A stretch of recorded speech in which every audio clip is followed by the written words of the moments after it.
We have all received grace upon grace. The law indeed was given through Moses. Grace and truth come through Jesus Christ. No one has ever seen God. It is God, the only Son, who is close to the Father's heart, who has made him known.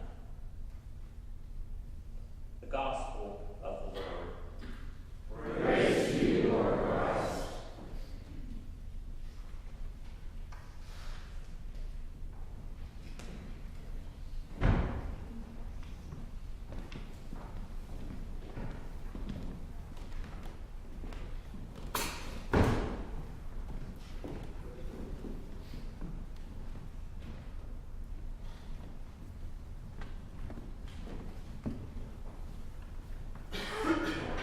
In the name of the Father, and of the Son, and of the Holy Ghost. Amen. You may be seated.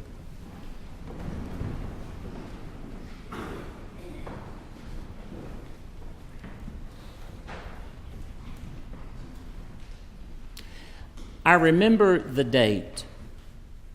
If you do not remember the date, then you will certainly remember studying about it in school and seeing the news clips and documentaries since. It was hot that day. A 92-degree forecast with rain and thunderstorms in our area, and as we would say today, a feels-like temperature of 100. It was hot. It was July, after all. It was July the 20th, 1969. I don't remember the weather necessarily because to an 8-year-old, 80, 85, 90 degrees, it's all the same. On that hot July earthly day, Neil Armstrong stepped down onto the surface of the moon. That giant leap he took for mankind, as he put it, was not just the culmination of a single decade of hard work and the fulfilling of a challenge, but it was also the culmination of centuries and centuries of humankind's desire to leave the earth and explore. Ever since we were first able to bend our necks and look up at the stars, we've wondered, dreamed, and wanted to go. We simply wanted to know a larger context for our life, why we are here, where we are at, who is here with us. In order to answer those questions at a deeper level, it means we have to explore. We have to leave the planet. And so there we were on that Sunday in July of 1969. One world, one human family walking on the surface of the moon. Ironically, such a feat did little to satisfy our curiosity for exploration beyond the boundaries of the earth. Rather, it ignited the imagination of at least a generation. Our solar system is one very small part of the Milky Way galaxy.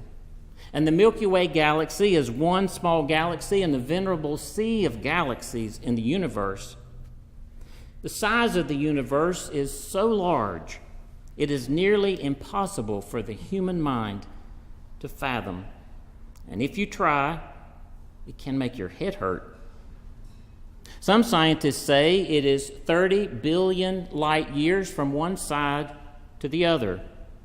And remember, light travels at a constant speed, so just 1 light year is nearly 6 trillion miles. And we're talking about 30 billion of them. I know your head hurts, but stay with me for just a moment, because here's the thing. On top of the unfathomable size, scientists agree that the universe is expanding. Why in the world would we care about that? Why in the world? But don't you see? It is incredibly exciting, especially for us Christians, that if the universe is expanding as we go forward into the future, then we can talk about a time, back in time, when the universe was smaller, much, much smaller. Go with me over these next few minutes on a journey back in universal time. If the universe is expanding and has been expanding, then we can go back in time when it was just the size of a golf ball. Everything in the universe, the galaxies, the planets, the black holes, the solar system, the earth, every physical thing we can observe that we know about, and even those things we don't know about, everything is in the golf ball. The earthly elements that make up you and me and all of the basic building elements across the vast expanse of space, the metals, the semiconductors, the nonmetals, the inert gases, all of the lanthanides and actinides, and indeed all of the elements, things, and objects in that 6 trillion times 30 billion mile space we call the universe. We've turned back the clock to a time when all of it was the size of an expanding golf ball. Okay, so I have a question. Everything but everything is inside the golf ball. Is God inside the golf ball or outside? To help us process that question, let us consider what St. Thomas Aquinas had to say. St. Thomas was a 13th century Dominican friar, a Catholic priest, and a doctor of the church. He would have known nothing, by the way, of an expanding universe. In one of his greatest works, nonetheless, he made several arguments for the existence of God. One of his arguments taps our own intellect, our own reason. He says, consider the design of the universe. Consider the design of the solar system, how the earth is just the right distance from the sun for our benefit. But even at the right distance, how the earth still must be and is enveloped in a magnetic field and an atmosphere in order to protect it from too many harmful solar rays. Consider the natural ecosystem, how it cleans and renews and sustains itself. Consider the living creatures, how complex they are, the role they play in the life cycle of the earth. Consider yourself, how complex you are made. Think about just one function of the body, one near and dear to me.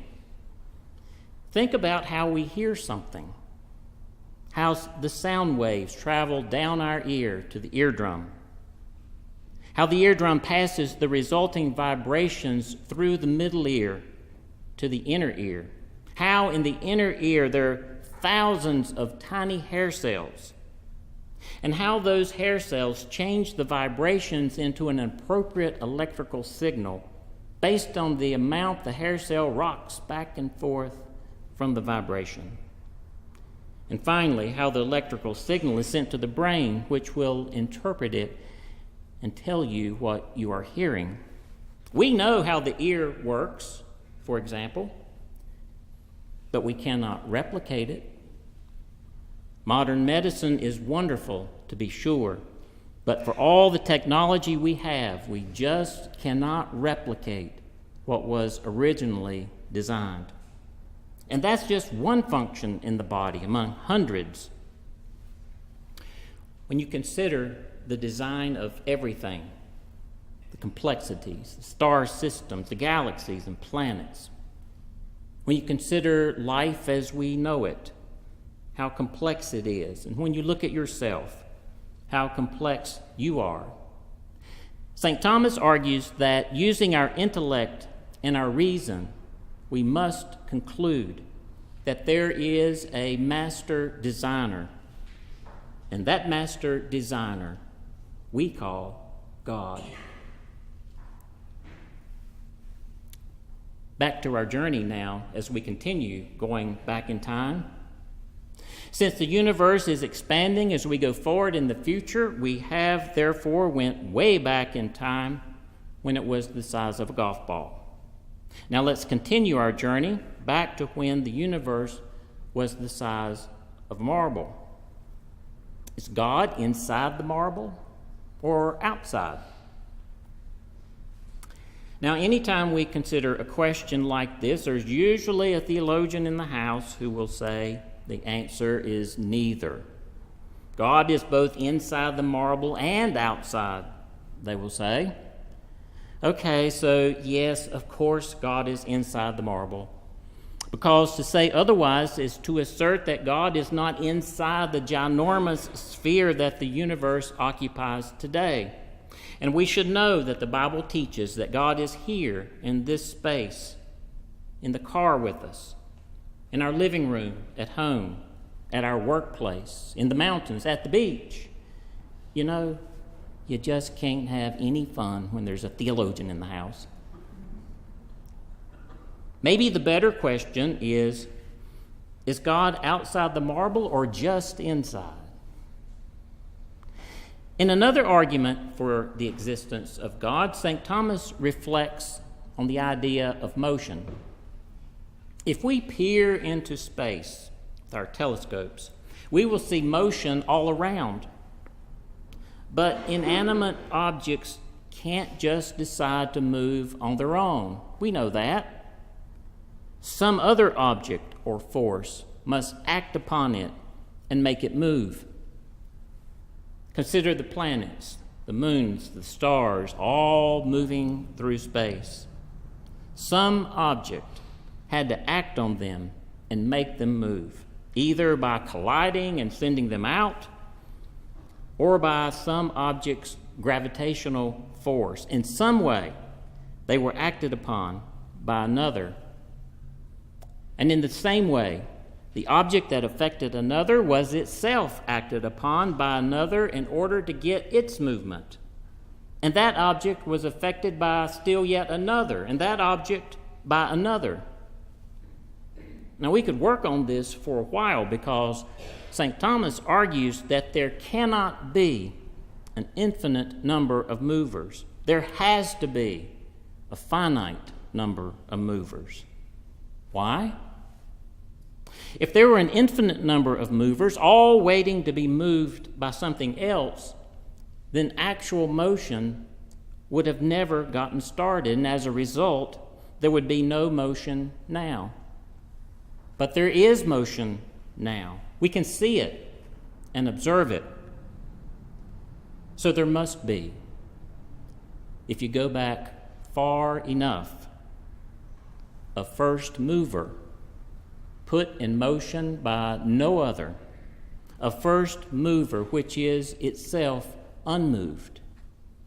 And this first mover, we understand to be God. Back now to our journey. We understand that the universe is expanding as we go forward in time, and so we've journeyed back to when it was the size of a marble. Let's continue going back to when the universe was the size of, let's say, a speck. Is God outside the speck or just inside? The last argument we will consider from St. Thomas Aquinas for the existence of God is one that he calls efficient cause. Everything in the world has its efficient cause, its maker or creator, if you will. There can be multiple makers or single makers. So, for example, the dining room table is made by the carpenter, whereas the car parked on the street is made by many people. The carpenter and the auto workers are created by their parents, and their parents by their parents. The honey is created by the bees. The bees are created by the queen bee, and the queen bee is created by another queen bee. A seed of corn is planted in the ground and provides food and seed for another plant. And that plant got its seed from a previous plant. And that plant got its seed from a previous plant. Everything in the world has its efficient cause, its maker, who had its maker, who had its maker.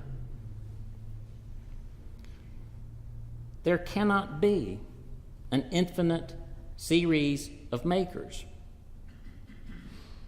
There has to be a finite series of makers.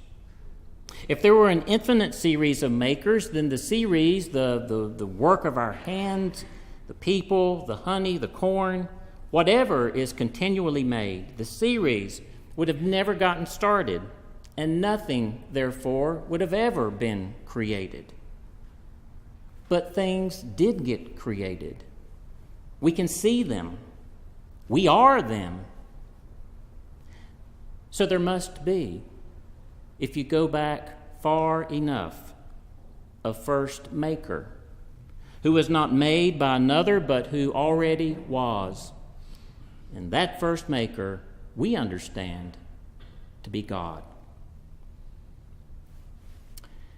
Returning now to our journey for one last time, we understand that the great universe in which we live is expanding, and so we've traveled back in universal time when the universe was the size of a speck. What if we were to go back for just one more minute to a time when the speck disappeared? Now what are we left with? We're left with need for a first maker, a master designer, a first mover. We're left with God. In the beginning was the Word, and the Word was with God, and the Word was God. He was in the beginning with God. All things came into being through him, and without him not one thing came into being.